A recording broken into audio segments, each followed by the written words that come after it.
crowd had been called to the workshops, from railway staff to townsfolk to even members of the railway board. Steam filled the air as the engine puffed slowly out of the sheds and into the daylight for the first time. The engine was of a unique design that no one has ever seen before. It was painted in the most elegant shade of magenta, but still held the railway's initials on its side tanks. What made this engine even more special was the brass nameplate underneath the lettering, which read Lady Tasha in bold letters. The manager was very much speechless, as was the crowd, as cameras flashed all around. The little engine was a bit shy at first, but soon warmed up to the attention she was receiving.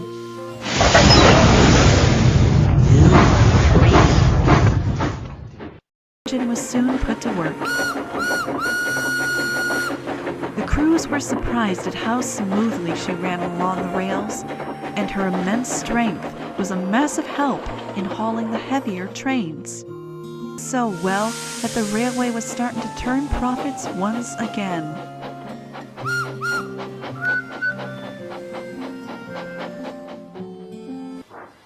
One day, the little engine had stopped at a station with a small goods train.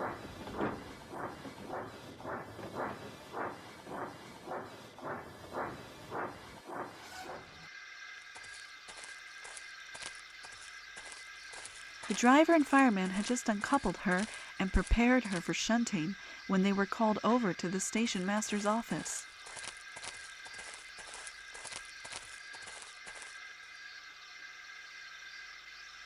What happened next, no one knows. Perhaps the driver had left the brakes off, or perhaps some boys had fiddled with her controls. No matter the case, the little engine started moving out of the station and onto the main line, picking up speed as she went. She tried to stop, but she couldn't without her driver and fireman. All she could do was whistle loud and long, alerting everyone of the danger. Someone! Anyone! Please help! Help! Suddenly, she noticed the sharp curve on the line in front. Knowing what would come next, the little engine prepared herself as she shut her eyes tight.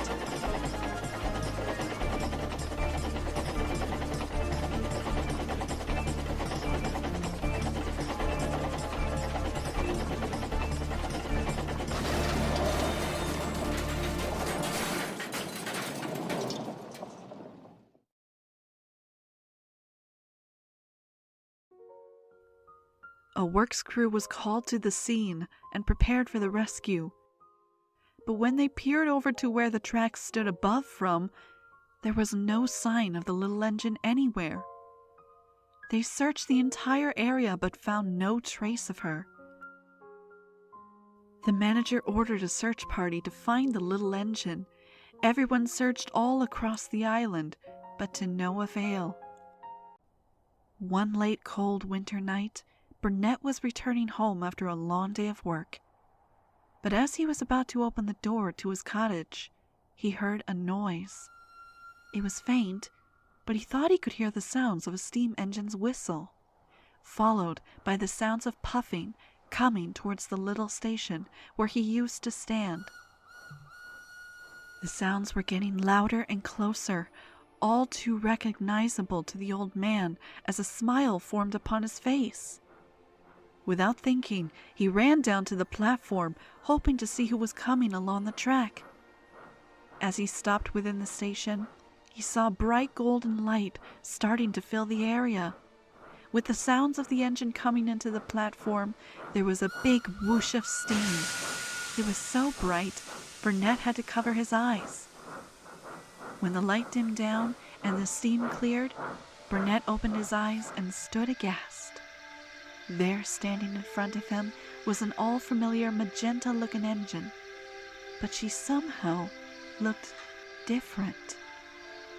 Her smoke box, funnel, and buffers were now as shiny as their brass dome, almost as if they were made out of solid gold itself.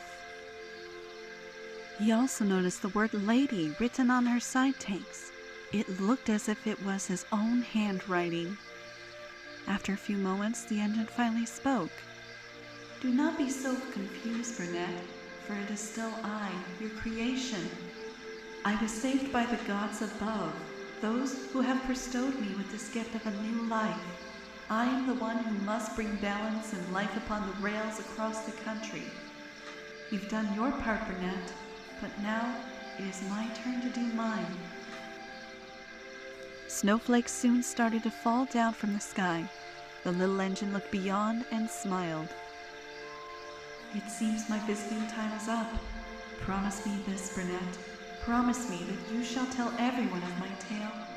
I wish for my story to stay in the minds of many, and to pass the story along to their own people. Keep my memory alive." Burnett nodded calmly with a warm smile. As the snow settled upon the station, the little engine slowly began to pull away. "Goodbye, Burnett. May you always have a shining time." As she blasted her whistle, the noise echoed into the cold and empty air. With a whoosh of steam, the engine faded away into the night.